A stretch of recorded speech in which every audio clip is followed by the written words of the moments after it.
হযরত ওসমান রাদিয়াল্লাহু তাআলা আনহু কবরের কাছে গিয়ে খুব কাঁদতেন। সাহাবায়ে কেরাম প্রশ্ন করেছেন, হুজুর, রাসূল করিম সাল্লাল্লাহু আলাইহি সাল্লাম যখন জান্নাত ও জাহান্নামের ওয়াজ করেন তখনও তো এত বেশি আপনি কাঁদেন না, যত বেশি কাঁদেন কবরের কাছে এসে, কারণ কি? হযরত ওসমান রাদিয়াল্লাহু তাআলা আনহু বলতেন, আমার সাথীরা, আমি আমার হাবিবের কাছে, আল্লাহ রাব্বুল আলামিনের রাসূলের কাছে আমি শুনেছি এই কবরটাই হলো প্রথম স্টেশন, এই কবরটাই হলো প্রথম ইমিগ্রেশন কাউন্টার। এই জায়গায় যদি কেউ ধরা পড়ে যায়, কারো যদি চার্জশিট হয়ে যায়, সব জায়গায় ধরা পড়ে যাবে, হাসরে মিজানে সিরাতে কোনো জায়গায় নাজাত পাবে না। আর এই কবরটা যদি কেউ মুক্তি পেয়ে যায়, মিজান সিরাত হাসর সব জায়গা থেকে আল্লাহ তারে ভালোভাবে পার করে দিবেন। এটা হলো আসল জায়গা, মারাত্মক জায়গা, খুব মারাত্মক জায়গা। আমি এটাকে ইমিগ্রেশন কাউন্টার বলেছি আমার ভাষায়। ইমিগ্রেশন কাউন্টার, যারা বিদেশ ভ্রমণ করেছেন তারা জানেন। লন্ডন যাবেন, আমেরিকা যাবেন, সৌদি আরব যাবেন, যে কোনো বিদেশে যাবেন, গেলেই পাসপোর্ট তারা দেখবে। পাসপোর্টে আপনার ন্যাশনালিটি কোনটা সেটাই তারা জানতে চাইবে। আপনি কোন দল করেন এটা তারা জানতে চাইবে না। আপনি কোন ভাষায় কথা বলেন তাও তাদের জানার দরকার নেই। প্রথমেই তারা আপনার ন্যাশনালিটি দেখবে, আপনার আইডেন্টিটি কি তারা জানতে চাইবে। তারপরে যদি স্যাটিসফ্যাক্টরি হয়, আপনাকে ভিসা দিয়ে ভেতরে ঢুকবার ব্যবস্থা করে দেবে। আর যদি তারা স্যাটিসফাইড না হয়, তাহলে আপনাকে মেহমানখানায় ঢুকানো হবে গ্রেফতার করে। কবর হচ্ছে এ ধরনের একটি ইমিগ্রেশন কাউন্টার। কবরের ভিতরে মানুষ যখনই রাখা হবে, সঙ্গে সঙ্গে দুজন ফেরেশতা আসবে। কবরের কাছে যারা এসেছিল, দাফন হয়ে যাওয়ার পর এই লোকগুলি 40 কদম যেতে যতক্ষণ লাগে, এর মধ্যেই দুজন ফেরেশতা এসে যাবে। এসে জিজ্ঞেস করবে, মান রব্বুকা, তুমি কোন দল করতে? ওটা তাদের জানার দরকার নেই। চাকরি কিসে করতেন ওটা জানার দরকার নেই। ব্যবসা করতেন না চাকরি করতেন প্রয়োজন নেই। প্রথমেই জিজ্ঞাসা করা হবে ন্যাশনালিটি, প্রথমেই জিজ্ঞাসা করা হবে তার ন্যাশনালিটি সম্পর্কে, তার আইডেন্টিটিটা কি, এবং সেটাকে সত্যায়িত করার জন্য, বোঝার জন্য 3টি প্রশ্ন। প্রথম প্রশ্ন, মান রব্বুকা ওয়া মা দীনুকা ওয়া মান নাবিয়্যুকা, তোমার রব কে, তোমার দ্বীন কি, তোমার নবী কে। যদি এই ব্যক্তি বেঈমান হয়, মুনাফিক হয়, সে বলবে হায় হাতা লা আদরি, হায় হাতা লা আদরি, জানি না আমার রবকে, আমি জানি না। তোমার দিন কি, দিন কারে কয় বুঝি না। এরপরে আল্লাহর নবী জনাবে মুহাম্মদ রাসূলুল্লাহ সাল্লাল্লাহু আলাইহি ওয়াসাল্লামকে দেখানো হবে, বলা হবে মা কুনতা তাকুলু ফি হাদার রাজুল, এই ব্যক্তি সম্পর্কে তোমার ধারণা কি নিকে? বলবে আমি চিনি না। নাউযুবিল্লাহ। বাস, এরপরে তার যা হবার তাই শুরু হয়ে যাবে। আর যদি বান্দাটা মুমিন হয়, প্রশ্ন করা হবে মান রব্বুকা, জবাব দেবে রব্বি আল্লাহ, আমার রব আল্লাহ রাব্বুল আলামিন। ওয়া মা দীনুকা, দীনুনা ইসলাম, আমার দিন হচ্ছে ইসলাম। এরপরে আল্লাহর নবীকে দেখানো হবে। কয়েক রকমের বর্ণনা আছে। কোন বর্ণনায় আছে হুজুরের আকারে দেখানো হবে, অথবা রাসূলকে সরাসরি দেখানো হবে। বলা হবে মা কুনতা তাকুলু ফি হাদার রাজুল, এই লোকটি সম্পর্কে ধারণা কি? মুমিন ব্যক্তি বলবে হাদা নবিয়ুনা মুহাম্মাদুর রাসূলুল্লাহ সাল্লাল্লাহু আলাইহি ওয়াসাল্লাম, ইনি আমার তো সেই নবী মুহাম্মাদুর রাসূলুল্লাহ সাল্লাল্লাহু আলাইহি ওয়াসাল্লাম। আমরা যেন এই রকমের জবাব দিতে পারি, আল্লাহ কবুল করো। সকলে জোরে কোন আমিন। জবাব হয়ে যাওয়ার পর গায়ব থেকে আওয়াজ আসবে, ফাফরিশু বিল জান্নাতি ওয়ালবিসু বিল জান্নাহ, ও আমার ফেরেশতারা, আমার এই বান্দাকে জান্নাতের পোশাক পরায়া দাও, আর কবরটাকে জান্নাতের বিছানা বিছায়া দাও। জান্নাতের পোশাক পরায় দাও, জান্নাতের বিছানা বিছায়া দাও। ইলা মাদ্দা বাসারিহি, তার চোখের দৃষ্টি যতদূর যায় কবরটা ততটা প্রশস্ত করে দাও। এরপর বেহেশতের পোশাক পরাইয়া, বেহেশতের বিছানা বিছায়া ফেরেশতা বলবে নম কানাউমুল উরুস, ঘুমিয়ে যাও। দুলামিয়া যেমন বাসর সজ্জায় নতুন বউ নিয়ে আরামে ঘুমায়, এরকম আরামে ঘুমায় যাও। ইলা ইয়াউমিল কিয়ামা, কিয়ামত পর্যন্ত ঘুমায় থাকো, আরামে ঘুমিয়ে থাকবে। এরপরে সিংগায় ফুৎকার হবে, সিংগার ফুৎকারের আওয়াজে তার ঘুম ভেঙে যাবে, বলবে ইয়া ওয়াইলানা মান বাআসানা মিন মারকাদিনা, হায় আফসোস, আমার এত আরামের ঘুম থেকে কে আমাকে জাগ্রত করলো, আমার ঘুমটারে নষ্ট করলো কে? আওয়াজ আসবে হাযা মা ওয়াদার রহমান ওয়া সাদাকাল মুরসালুন, এটা হচ্ছে রহমানের সেই ওয়াদা, আর মুরসালিনরা নবীরা সত্য কথাই বলেছিলেন, সেই কিয়ামত অনুষ্ঠিত হচ্ছে। আমার বন্ধুগণ, সেজন্য এই দুনিয়ার মোহে পড়ে থাকলে পরে দুনিয়ায় যারা অগ্রাধিকার দিবে দুনিয়াকে পরকালের তুলনায়, জবাব দিতে পারবে না কবরের ভিতরে গিয়া। আর যারা পরকালকে অগ্রাধিকার দিবে, দুনিয়ার চাইতে পরকালকে বেশি অগ্রাধিকার দেবে, আর আল্লাহর ভয় কলিজার ভিতরে রাখবে, কবরের জবাব সঠিকভাবে দিতে পারবে, কিয়ামতের দিন আল্লাহ রাব্বুল আলামিন তাদের জন্য জান্নাত দান করবেন। জোরে বলেন আমিন।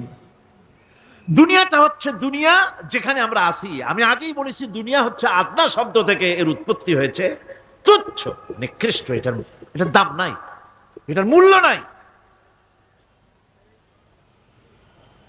হযরত ইবনে কাইয়িম রাহিমাহুল্লাহ নওয়ারাল্লাহু মারকাদাহু ওয়া জাআলাল জান্নাতা মাথওয়াহু, হযরত ইবনে কাইয়িম তিনি বলছেন, সুন্দর করে বলছেন দুনিয়া সম্পর্কে, মা মাদা ফিদ দুনিয়া আহলামুন ওয়া মা বাকিয়া মিনহা আমানি ওয়াল ওয়াক্তু বাইনাহুমা দায়ুন।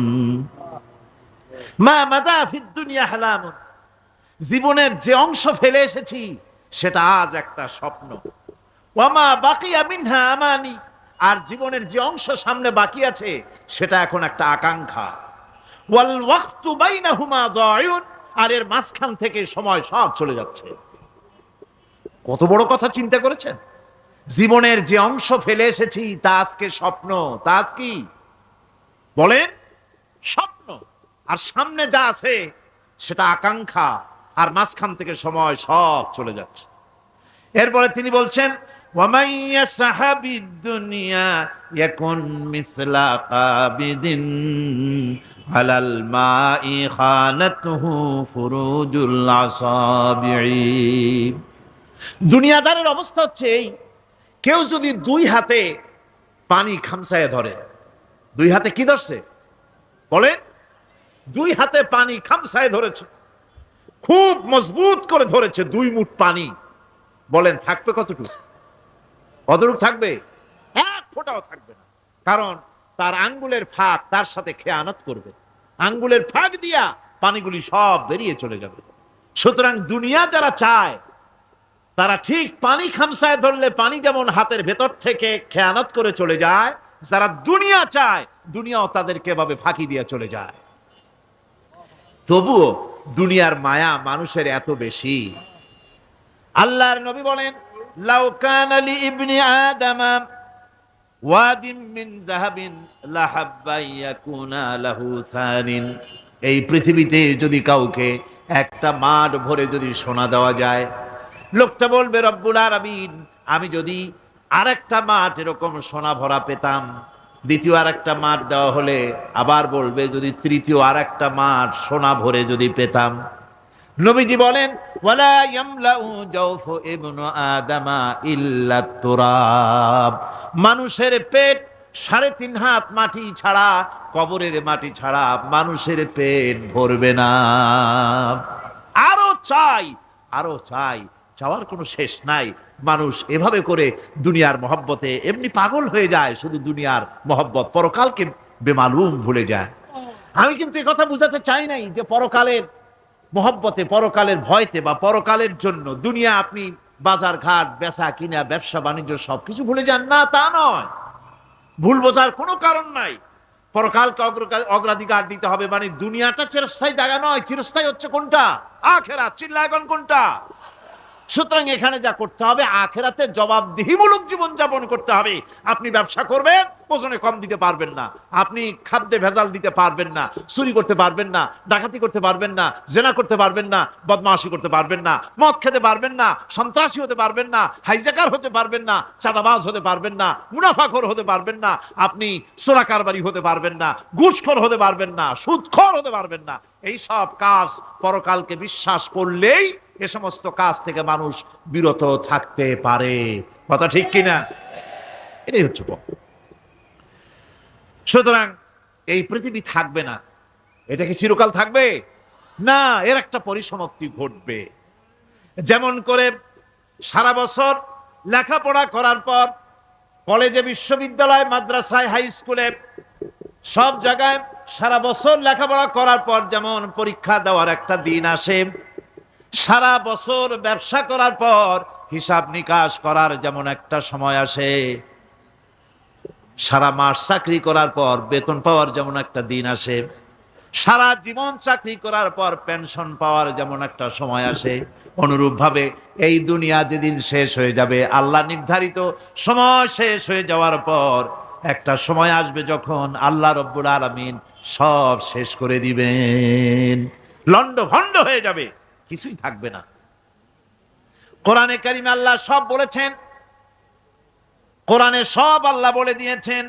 আল্লাহ পাক বলেন এই পৃথিবীর সব কেমন ভাবে ধ্বংস হবে তার চিত্র আল্লাহ পাক কোরআনে কারিমে তুলে ধরেছেন। ইযাস সামাউ ফাতারাত ওয়া ইযাল কাওয়াকিবু তাসারাত ওয়া ইযাল বিহারু ফুজ্জিরাত ওয়া ইযাল কুবুরু বু'সিরাত। যখন আকাশসমূহ দীর্ণ বিদীর্ণ হয়ে যাবে, তারকাগুলি বিক্ষিপ্ত হয়ে ছিটকে পড়বে,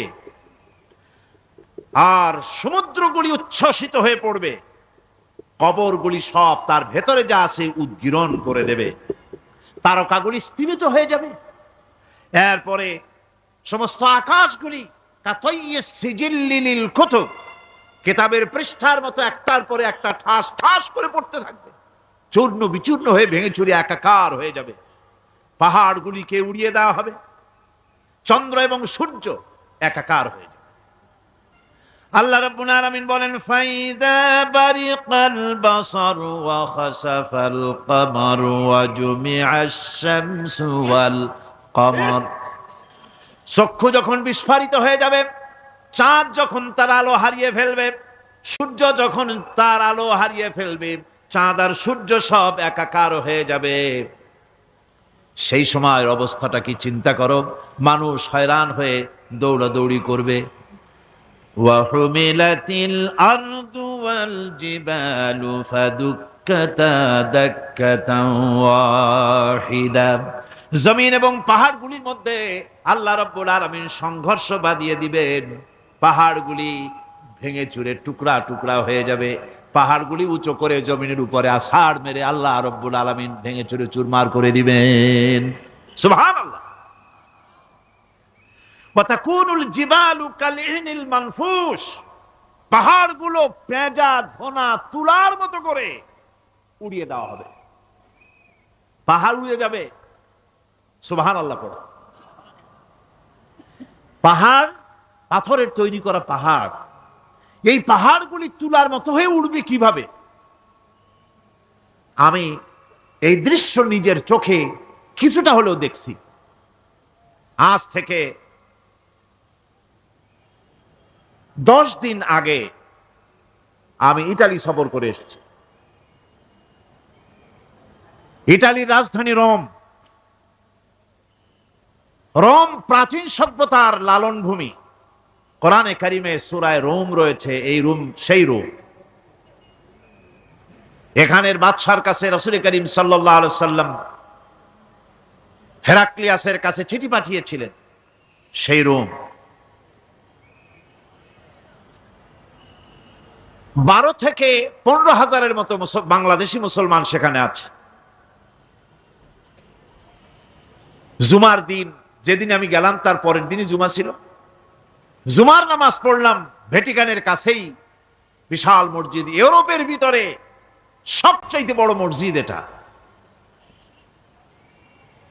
রোম ইসলামের দুশমনদের রাজধানী। সেইখানে যখন আজান হচ্ছে আশহাদু আন্না মুহাম্মাদার রাসূলুল্লাহ, আমার অনুভূতির কথা আপনাদেরকে বোঝাতে পারবো না, কি অনুভূতির সৃষ্টি হয়েছে আমার ভেতরে। ভ্যাটিকানের পোপ এক পাশে, কিছু দূরেই ভ্যাটিকান, ওটা হচ্ছে গোটা পৃথিবীর সমস্ত খ্রিস্টানদের কাবা, ভ্যাটিকান। তার পাশেই বিশাল মসজিদ, সেখানে নামাজ পড়লাম। চিন্তার ভেতরে আসলো আল্লাহ রাব্বুল আলামিন তার হাবিবের নাম, তার তাওহীদ, তার রিসালাতকে কিভাবে বিশ্বময় ছড়িয়ে দিলেন। আবু জাহেল চাইছিল মুহাম্মদ সাল্লাল্লাহু আলাইহি ওয়াসাল্লামকে স্তব্ধ করে দেবে মক্কার জীবনেই। কত বদনাম, সাহের, কাহেন, কাযযাব, শায়ের, নাউযুবিল্লাহি মিন যালিক, কত গালাগালি করলো। আর আল্লাহ শোনালেন, হাবিব চিন্তার কোনো কারণ নাই, ওয়া রাফা'না লাকা যিকরাক, আমি আপনার প্রশংসা বিশ্বময় ছড়িয়ে দেব। সুবহানাল্লাহি ওয়া বিহামদিহি। রোম প্রোগ্রাম শেষ করে আমাকে তারা নিয়ে গেল, যেটা আমি বলছি সফর কাহিনী শোনাবার সময় এটা না, যেহেতু এর সঙ্গে প্রাসঙ্গিক সেজন্য বলছি। পাহাড় কেমনে তুলার মতো হয়ে উঠবে তার নজির দেখেছি। রোম শহর থেকে 300 মাইল দূরে, 300 কিলোমিটার দূরে নেপোলিয়ান বোনাপার্ট তার বাড়ি, এবং ওটা তার নামে একটা প্রভিন্স। ভূমধ্য সাগরের পারে ভিসুবিয়াস, পৃথিবীর সবচাইতে বড় আগ্নেয়গিরি। সেটা দেখাতে নিয়ে যাওয়া হলো আমাকে, যে পাহাড়টা পৃথিবীর মাটি থেকে তার চূড়া হচ্ছে 3 মাইল উঁচু। এর 2 মাইল গাড়িতে করে ঘুরে ঘুরে যাওয়া যায়, এরপর আর গাড়িতে যাওয়া যায় না, বাকিটুকুন যেতে হবে হেঁটে হেঁটে। পাহাড়ের উপরে অক্সিজেন কম, বেশ কষ্ট হচ্ছিল উঠতে। জীবনে প্রথম পাহাড়ে চড়েছি জাবালে নূর, রাসূল করিম সাল্লাল্লাহু আলাইহি সাল্লামের উপরে যেখানে ওহী হয়েছিল সর্বপ্রথম। পাহাড় চড়ার একটা অভিজ্ঞতা ওখান থেকে আমার কিছুটা হয়েছিল। খুব কষ্ট হলো বাকি 1 মাইল উঠতে। যখন ভিসুবিয়াসের একদম শীর্ষে চলে গেছি, সেখানে গিয়ে আমার সাথে 15-20 জন লোক ছিল। আমি নিজেই আল্লাহু আকবার বলে আমার গলা থেকে আওয়াজ বেরিয়ে গেল। আমি দেখতে পেলাম ভিসুবিয়াসের শীর্ষে বিশাল গর্ত। আমার মনে হয় গর্তটা এই মাঠের 1/4 হবে, এই মাঠের 1/4 হবে গর্তটা। সেই গর্তটার গভীরতা হচ্ছে 1.5 কিলোমিটার। এইখান থেকে পাথরগুলি উত্থিত হয়েছে, আগ্নেয়গিরি পাথর আগুনে গলে লাভা হয়ে এগুলি পাহাড় বেয়ে উপচে পড়েছে, চতুর্দিকে 12 মাইল ছড়িয়ে গিয়েছে। আমার মনে পড়লো ওয়াকুদুহান নাসু ওয়াল হিজারা, জাহান্নামের আগুনের ইন্ধন হবে মানুষ আর পাথর। আমি সেখানে সেজদায় পড়ে গিয়া কানলাম আর বললাম, আল্লাহ জাহান্নামের আগুন হারাম করে দিও আমাদের জন্য। পাথর কিভাবে গললো, গলে পাথরগুলি গলে পুড়ে চতুর্দিকে পড়েছে আর ছিটকেছে, চতুর্দিকে ছিটকে পড়েছে। সেই পাথরগুলি ছিটকে ছিটকে যেগুলি পুড়ে পড়েছে সেগুলিকে দূরে সাদা রঙের বলে মনে হয়, কোনোটা সাদা কোনোটা কালো, মনে হয় যেন তুলার মতো হয়ে পড়ে আছে চতুর্দিকে। 1944 সনে তৃতীয়বারের মতো ভিসুবিয়াস অগ্নিগিরি যে অগ্নি উৎপাত করে, তাতে আশেপাশের 12 মাইল এলাকা এফেক্টেড হয়ে যায়।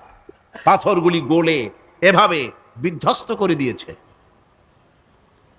এখান থেকে এখানে জোহরের নামাজ, আসরের নামাজ আমরা পড়লাম, আল্লাহর কাছে খুব দোয়া করলাম। এখনো ধোঁয়া উঠতেছে, এখনো পাহাড়ের ফাটল দিয়ে ধোঁয়া উঠছে। একজন হাত দিয়ে আমাকে বলল যে খুব গরম লাগে ধোঁয়াগুলি। ওখানকার লোকেরা বলল যে ভেতরে এখনো আগুন আছে, তবে সুপ্ত, যে কোনো মুহূর্তে আবার তা জাগ্রত হতে পারে। আমরা সেখান থেকে নেমে এলাম। একটু কিছু দূর গিয়েই সেখানে হলো পম্পেই শহর। এই পম্পেই শহরটা হচ্ছে ঈসা আলাইহিস সালামের জন্মের 2000 বছর আগে এই শহর তৈরি হয়। ঈসা আলাইহিস সালামের জন্মের 179 বছর পর ভূমিকম্প হয়। সেই ভূমিকম্পে গোটা পম্পেই শহরটা পৃথিবীর মানুষের চোখের আড়াল হয়ে যায়, ধ্বংস হয়ে যায়, মাটির তলায় গরক হয়ে যায়। আজ থেকে 200 বছর আগে মাটি খনন করতে গিয়ে এই শহর আবিষ্কৃত হয়। পুরা শহরটা খুঁড়ে তারা বের করেছে 180 হেক্টর জমিনের উপর এই বিশাল শহর। ঘুরে ঘুরে দেখলাম, গাড়ি চলে না সেখানে, পায়ে হেঁটে দেখতে হলো। প্রশস্ত রাস্তা। আজ থেকে 4000 বছর আগের মানুষেরা রাস্তা বানাতে জানতো পাথর দিয়ে, এবং রাস্তার দুধারে তাদের ছিল ফুটপাত, পানির ব্যবস্থা, নগরায়নের সব রকমের সুযোগ সুবিধা। তারপরে সেখানে বিচারালয়, এরপরে দোকানপাট, বাজারঘাট, সবকিছুর ব্যবস্থা রয়েছে। বিশাল বিশাল পাথরগুলি দিয়ে পিলার তৈরি করা। ভাবলাম এই পিলারগুলি, এই পাথরগুলি তারা কিভাবে ক্রেন ছাড়া এত উপরে উঠালো কি করে, আমার মাথায় আসলো না। পাথর কেটে কেটে সুন্দর সুন্দর অঙ্কন শিল্প তারা করেছে। এরপরে ঘুরতে ঘুরতে বাদশার রাজার বাড়িতে গিয়ে ঢুকলাম। সেখানে গিয়ে দেখলাম উলঙ্গ এত মূর্তি পাথরের তৈরি করা। পাথর কেটে কেটে দেওয়ালে যৌন যৌন মিলনের এমন কোন অশ্লীল ছবি নাই যা তারা সেখানে তৈরি করে নাই।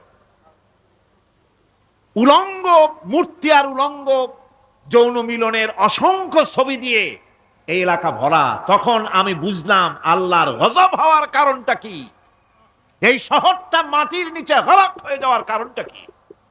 আল্লাহ পাক জেনা ব্যভিচার যে দেশে বেশি হয় আল্লাহ পাক বরদাস্ত করেন না। দুশ্চরিত্র যে দেশের মানুষ দুশ্চরিত্র হয়ে যায়, জেনা ব্যভিচার বেশি হতে থাকে, আল্লাহ গরক করে দেন, গজব দেন।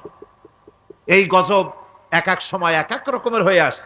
কখনো মাটির নিচে দাবায় দেন, কখনো মহামারী, কোন দেশে কলেরা, কোন দেশে জলোচ্ছ্বাস, কোথাও ভূমিকম্প, আর সর্বশেষ এই জেনা ব্যভিচারের জন্য আল্লাহ পাকের চূড়ান্ত, এই যৌনতার অশ্লীলতার জন্য চূড়ান্ত গজব বর্তমান বিশ্বের জন্য এইডস।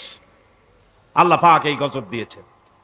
বন্ধুগণ, আমি সেই জায়গা, আমি সেখানে যা দেখলাম যে আল্লাহ পাক পাহাড়গুলিকে কিভাবে উড়াবেন এটা অস্বীকার করার কোনো উপায় নাই।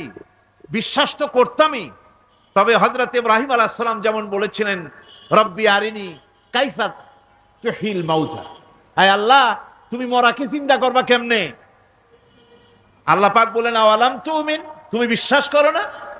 ইব্রাহিম আলাইহিস সালাম বললেন বালা, অবশ্যই বিশ্বাস করি, ওয়ালাকিন লিয়াতমাইন্না কলবি, যদি চোখে দেখতাম তাহলে আমার অন্তরাত্মা খুব ঠান্ডা হতো। আল্লাহ রাব্বুল আলামিন চোখে দেখায় দিলেন জিন্দা কেমনে মুর্দা হবে, মুর্দা কেমনে জিন্দা হবে, আল্লাহ দেখায় দিলেন। পাহাড় উড়ায় দিবেন আল্লাহ রাব্বুল আলামিন। একথা কলিজার মধ্যে এটার উপর ঈমান বিশ্বাস, কিন্তু আল্লাহ চোখে দেখাইছেন, ঈমান আরো মজবুত হয়েছে, যা ছিল আরো মজবুত হয়েছে। সুবহানাল্লাহ। আল্লাহর ভয়তে কলিজা কেঁদেছে। আমি পাহাড়ের উপরে কেঁদেছি, যার যার হয়ে কেঁদেছি। বন্ধুগণ, আল্লাহ সুবহানাহু ওয়া তাআলা এই জন্য বলেছেন কুল সিরু ফিল আরদ, আমার জমিন ঘোরো, ভালো করে দেখো, কাইফা কানা আকিবাতুল মুকাজ্জিবিন, মহা সত্যকে যারা অস্বীকার করেছে তাদের পরিণতি আমি কি করে দিয়েছি, এগুলি চোখে ভালো করে তাকায় দেখো। আমার বন্ধুগণ, সুতরাং এই পৃথিবীর অবসান হবে, এই পৃথিবী ধ্বংস হবে, এই পৃথিবী চূড়ান্তভাবে শেষ হয়ে যাবে। ও হ্যাঁ, আরেকটি কথা বলতে হয়, সেটা হচ্ছে যে এই রোম থেকে আর একটু দূরে 900 মাইল দূরে হচ্ছে সিসিলি। 900 মাইল দূরে, সেখানে এই সিসিলি মুসলমানেরা শাসন করেছিল 350 বছর। সেই সিসিলিতে রয়েছে 360টা মসজিদ মুসলমানদের করা। সমস্ত মসজিদগুলি আজ তালা বন্ধ, একটা মসজিদও খোলা নাই। সেখানকার মুসলমানেরা ওয়াজ শুনতে এসেছিল রোমে। আমি তাদের জন্য পরামর্শ দিয়েছি যে গভর্নমেন্টের কাছে তোমরা দাবি জানাও যে অন্তত একটা মসজিদের দরজা আমাদের জন্য খুলে দাও। রোমের অবস্থানরত প্রবাসী বাংলাদেশি মুসলমানেরা আমাকে বলেছে, তাদের অনেকের বাড়ি চট্টগ্রামেও আছে, আমাকে বলেছে তাদের চোখে পানি আসছে বলার সময় যে চিরময়ের তাফসীর মাহফিল যখন আসে কলজেটা কানতে থাকে যাওয়ার জন্য। তো যাওয়া তো সম্ভব না এত দূর থেকে, আমাদের সালাম বলে দিবেন যত লোক আসবে, আর আমাদের জন্য দোয়া করতে বলবেন, যেন এই রোমের ভিতরে আমরা ইসলামের আদর্শের ভিত্তিতে আমরা যেন চলতে পারি। আপনারা দোয়া করুন তাদের জন্য। ভাইরা আমার, এই পৃথিবী একদিন পরিসমাপ্তি ঘটবে এবং আল্লাহর দরবারে আমাদেরকে উঠতে হবে এবং সেখানে আমাদের বিচার হবে। সেখানে আমাদের কি হবে? বিচার হবে।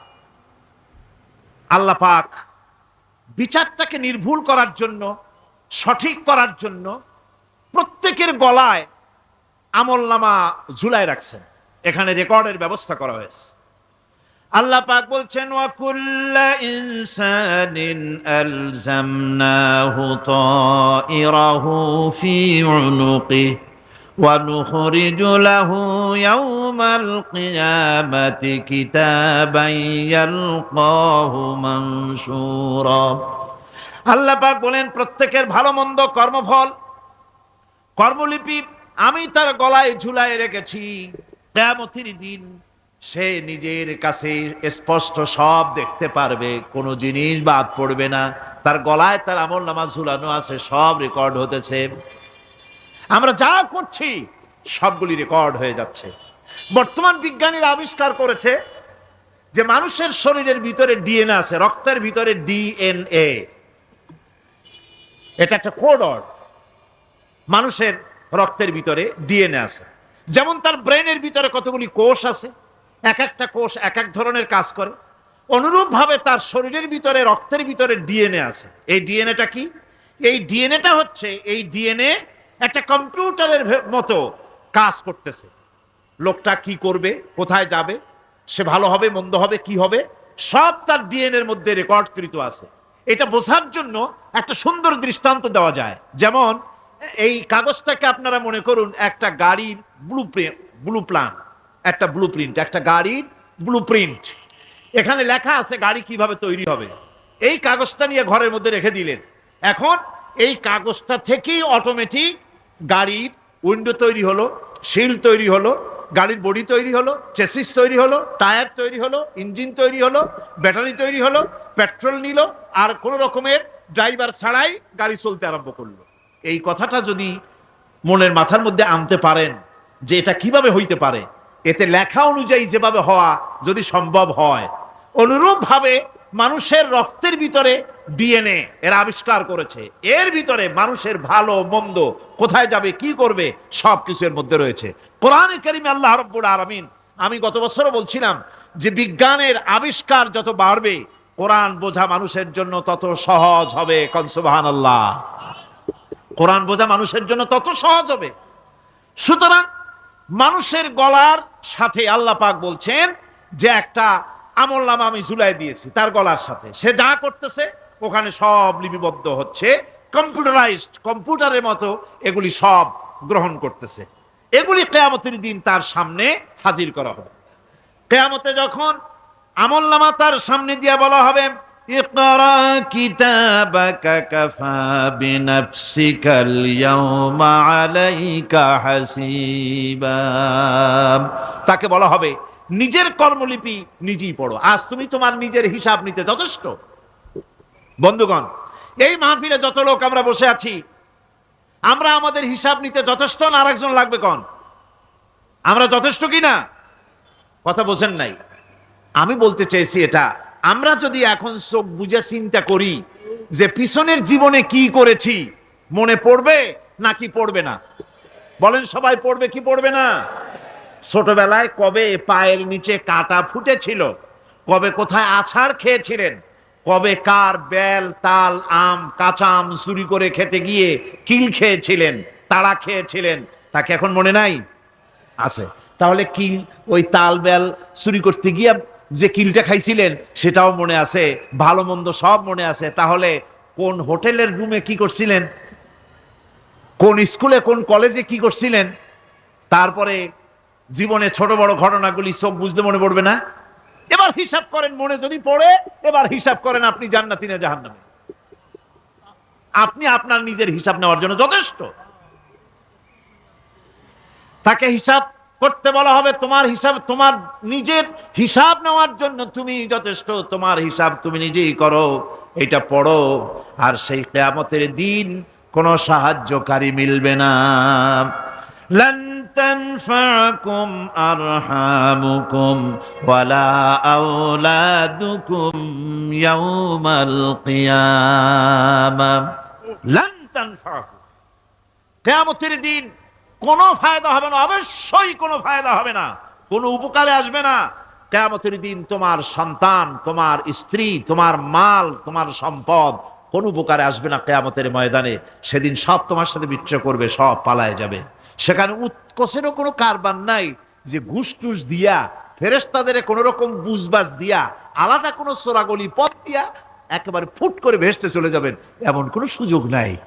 অনেকে বলে, হুজুর এমন কিছু দোয়া শিখায় দেন যাতে ওই সব জেহাদ বোমা এগুলি খুব ভয় পায়, ওসব রাস্তা টাস্তা না, খুব সহজে কিছু দোয়া দুরূদ করিয়া আস্তে করে জান্নাতে চলে যাওয়া যায়, এরকম একটা দোয়া, এরকম একটা পথ বলে দেন। আমি বলি, ভাই এরকমের কোন চোরাগলি আমার রাসূল আবিষ্কার করতে পারেন নাই। আল্লাহর পয়গম্বরের ওই ধরনের কোন পথ আবিষ্কার করতে পারেন নাই। সেখানে কিয়ামতের দিন কাউকে উৎকোষ গ্রহণ করার কেউ নাই, উৎকোষ দেওয়া যাবে না। আর উৎকোষ দিবি না বা কি, আপনার কাছে কিছু নাইও, থাকলেও নেওয়ার কেউ নাই। এই দুনিয়ায় ফাঁকিবাজি করে বহুত কিছু করা যায়, কিন্তু কিয়ামতের মাঠে এগুলি কিছুই চলবে না। اليوم لا ينفع مال ولا بنون। কিয়ামতের দিন ধন, সন্তান, সন্ততি আর সম্পদ কোনো কাজে লাগবে না। সেদিন শুধু আমল, আমল যদি ভালো হয় কাজে লাগবে, আমল খারাপ হবে সব শেষ হয়ে যাবে। আল্লাহ রাব্বুল আলামিন নবীজিকে ডেকে বলেছেন, নবী আপনি বলেন, কুল মা কুনতু বিদআম মিনার রাসূল, আপনি বলুন আমি কোন নতুন রাসূল নই, আমার আগে অনেক নবী রাসূল পৃথিবীতে এসেছেন, তারা বিদায় হয়ে গেছেন। আমি জানি না কিয়ামতের দিন আল্লাহ রাব্বুল আলামিন আমার সাথে কি ব্যবহার করবেন, আর আমি এও জানি না যে কিয়ামতের দিন আল্লাহ পাক তোমাদের সাথে কি ব্যবহার করবেন। এই আয়াত নাজিল হওয়ার পর আল্লাহর হাবিব তার মেয়েকে ডাকলেন, জামাইকে ডাকলেন, নাতিদেরকে ডাকলেন, আহলে বাইতদেরকে ডাকলেন, আর বললেন, ও আমার মেয়ে, কলিজার টুকরা ফাতেমা গো শোনো, কেবলমাত্র আয়াত নাজিল হয়ে গেল, আল্লাহ পাক আমাকে শোনায়ছেন কিয়ামতের দিন আমি জানি না আমার সঙ্গে কি ব্যবহার করা হবে, আর এও জানি না যে তোমাদের সাথে কি ব্যবহার করা হবে। ও আমার কলিজার টুকরা মেয়ে ফাতেমা, কিয়ামতের দিন মুহাম্মদ সাল্লাল্লাহু আলাইহি সাল্লামের মেয়ে, এই হিসাবে তোমার নাজাতের ফয়সালা হবে না। ও আমার কলিজার টুকরা নাতি হাসান আর হোসেন, কিয়ামতের দিন মুহাম্মদ সাল্লাল্লাহু আলাইহি সাল্লামের নাতি হিসাবে ফয়সালা হবে না। ও আমার জামাই হযরতে আলী, কিয়ামতের দিন আমার জামাই হিসাবে নাজাতের ফয়সালা হবে না। আমল যদি ভালো হয় ফয়সালা ভালো হবে, জান্নাতে চলে যাবে। আমল যদি খারাপ হয় কার নাতি কার জামাই দেখা হবে না। সুবহানাল্লাহ। কঠিন কিয়ামতের মাঠ। এই পরকালের বিশ্বাস যদি কলজার মধ্যে ঢোকে মানুষ ভালো হয়ে যাবে। কোন সুবহানাল্লাহ। আপনাদের দৃষ্টিতে পারবে, কথার জবাব যে দিলেন না। পুলিশে কি মানুষের চরিত্র ভালো বানাইতে পারবে? পুলিশের চরিত্র ভালো বানাবে কেডা? সেটাই তো কথা। মানুষের চরিত্র যাতে ভালো থাকে, মানুষের জন্য খারাপ কাম না করে, সেজন্য পুলিশ। পুলিশ যাতে খারাপ কাম না করে সেজন্য আরো একটা ডিপার্টমেন্ট আছে না? তারা যাতে খারাপ কাজ না করে সেজন্য আর একটা আছে। এন্টি করাপশনের আবার এন্টি করাপশন আছে, তার উপর আবার এন্টি করাপশন আছে। এন্টিটার অভাব নাই। সুতরাং পুলিশ দিয়া, বিডিআর দিয়া, আর্মি দিয়া মানুষের, দেশের, জাতির চরিত্র ভালো বানানো যায় না। রাসূলুল্লাহ এ দিয়ে বানান নাই, এটা ইসলামের নিয়ম নয়। পুলিশ দিয়া, আর্মি দিয়া দেশের মানুষের চরিত্র ভালো বানানো যায় না। চরিত্র ভালো বানানো যায় কেবলমাত্র পরকালের ভয় দিয়া। কিসের ভয় দিয়া? ওই যে মক্কার জীবনে ওই সমস্ত মানুষগুলি যারা চুরি করত, ডাকাতি করত, জেনা করত, বদমাশি করত, যারা শয়তানি করত, যারা মানুষকে খুন করত, এই মানুষগুলি এত ভালো হয়ে গেল, যারা চুরি ছেড়ে দিল, ডাকাতি ছেড়ে দিল, জেনা ব্যভিচার ছেড়ে দিল, এত ভালো হয়ে গেল, পৃথিবীর মধ্যে সেরা মানুষ তারা হয়ে গেলেন। জোরে বলেন সুবহানাল্লাহ। নবীর সাহাবীরা পৃথিবীর শ্রেষ্ঠ সন্তান, নবীর সাহাবীরা পৃথিবীর সেরা মানুষ, তাদের চাইতে সেরা মানুষ নবীদের পরে আর কেউ হতে পারে না। জোরে কোন সুবহানাল্লাহ। নবীর পরে পৃথিবীতে শ্রেষ্ঠ মানুষ কারা? সাহাবায়ে কেরাম রিদওয়ানুল্লাহি তাআলা আলাইহিম আজমাইন। ওনারা তো কুফরের মধ্যে ছিলেন, শিরকের মধ্যে ছিলেন, চুরি ডাকাতি জেনা ব্যভিচার এমন কোন পাপ নাই যা করা হয়নি। তারপরে যখন আল্লাহর নবীর কাছ থেকে তাওহীদ, রিসালাত ও আখিরাতের দাওয়াত পেলেন, কি সোনার মানুষ এক একজন হয়ে গেলেন। সুবহানাল্লাহ। যারা ছিলেন নারীর সতীত্বের জম, তারা হয়ে গেলেন নারীর সতীত্বের পাহারাদার। যারা মানুষের মাল চুরি করত, ডাকাতি করত, তারা রাতভর মানুষের মালের পাহারা দিল, মানুষের রক্তের পাহারা দিল। সুবহানাল্লাহ বিহামদি। রক্ত সম্পদের পাহারা দিল। রাসূল বললেন, খাইরুল কুরুনে কারনি, সর্বশ্রেষ্ঠ যুগ তো আমার যুগ। বন্ধুগণ, এরপরে একটা জীবন আসবে ওই কিয়ামতের ময়দানে। এই পরকালের বিশ্বাসটা গুরুত্বপূর্ণ ব্যাপার। আমাদের সব কিছুর হিসাব দেওয়া লাগবে। আল্লাহ পাক বলেন, ইন্নাস সামআ ওয়াল বাসারা ওয়াল ফুআদা কুল্লু উলাইকা আনহু মাসউলা। নিঃসন্দেহে মানুষের শ্রবণ শক্তি, দর্শন শক্তি এবং তার অন্তঃকরণের কল্পনা সম্পর্কে আল্লাহ রাব্বুল আলামিনের কাছে জিজ্ঞাসিত হতে হবে। কান দিয়া কি করেছিলা, চোখ দিয়া কি করেছিলা, মুখ দিয়া কি করেছিলে, হাত দিয়ে কি করেছিলে, সবকিছুর জবাব আল্লাহ রাব্বুল আলামিনের কাছে দিতে হবে। সবটার জবাব দিতে হবে, কোনো কিছু বাদ যাবে না। এমনকি মনের ভিতরে যে কল্পনা আমরা করি, এই কল্পনার হিসাবও আল্লাহর দরবারে দিতে হবে। কোরআনে কারীম বলছেন, ওয়া ইন তুবদু মা ফি আনফুসিকুম আও তুখফুহু ইউহাসিবকুম বিহিল্লাহ। মনের ভিতরে তুমি যেটা কল্পনা করো সেটা প্রকাশ করো, অথবা তুমি গোপন রাখো, যাই তুমি করো না কেন, আল্লাহ রাব্বুল আলামিন এর হিসাবও তোমার কাছে নেবেন। ফায়াগফিরু লিমান ইয়াশাউ ওয়া ইউআযযিবু মান ইয়াশাউ ওয়াল্লাহু আলা কুল্লি শাইইন কাদির। মহান আল্লাহ পাক বলেন, করার পর তোমার মনের ভিতরে কি কল্পনা করেছিলে ওইটার হিসাব আমি নেব। হিসাব নেওয়ার পর যারে খুশি ক্ষমা করে দেব, যাকে খুশি শাস্তি প্রদান করব। সবকিছুর উপরে আল্লাহ রাব্বুল আলামিন শক্তিমান, সব তিনি করতে পারেন, সমস্ত কুদরত রয়েছে তার। সুতরাং মানুষদেরকে, আল্লাহর বান্দাদেরকে বিশ্বাস করতে হবে যে আমার কোনো কথা বাদ যাবে না। কথাগুলি রেকর্ড হচ্ছে, কথা রেকর্ড হচ্ছে। আমি যে ওয়াজ করতেছি এই কথাগুলি রেকর্ড হচ্ছে নাকি হচ্ছে না? অনেক টেপ রেকর্ডার রেকর্ড হচ্ছে, অডিও ভিডিও হচ্ছে। আজ থেকে 50 বছর পর যদি এই রেকর্ড বাজানো হয়, আমাকে যদি বলা হয় যে আপনি অমুক জায়গায় অমুক কথা বলেছেন, আমি যদি বলি না আমি কথা বলি নাই, তারপরে যদি রেকর্ড বাজানো হয়, তাহলে আমি কথা যে বলি নাই যদি বলি, তাহলে এটা ধরা পড়বে না? সেখানে ধরা পড়বে না? তাহলে এই মানুষের কথা প্লাস্টিকের ফিতায় রেকর্ড করে 50 বছর, 100 বছর, 200 বছর, 500 বছর যদি প্লাস্টিকের ফিতায় এটাকে চলচ্চিত্র করে অথবা টেপ রেকর্ডারে করে যদি ধরে রাখা যায়, এই বুদ্ধিটা কে দিলেন কন্ত দেখি? সবাই কন্যা, এই বুদ্ধিটা দিলেন কে? যে আল্লাহ রাব্বুল আলামিন মানুষের মাথায় বুদ্ধি দিলেন, যার দ্বারা সে মানুষের কথাবার্তা, অ্যাক্টিভিটি সব ধরে রাখতে পারে। সেই আল্লাহ রাব্বুল আলামিন বুঝি আপনার আমার কথা এবং আপনার আমার অ্যাক্টিভিটিসকে তিনি বুঝি ধরে রাখতে পারবেন না কিয়ামত পর্যন্ত? পারবেন কি না? সেজন্য রাব্বুল আলামিন বলেন, মা ইয়ালফিযু মিন কাওলিন ইল্লা লাদাইহি রাকীবুন আতীদ। সমস্ত কথা রেকর্ড হচ্ছে। সুবহানাল্লাহ কোন জোরে! সমস্ত কথা রেকর্ড হচ্ছে।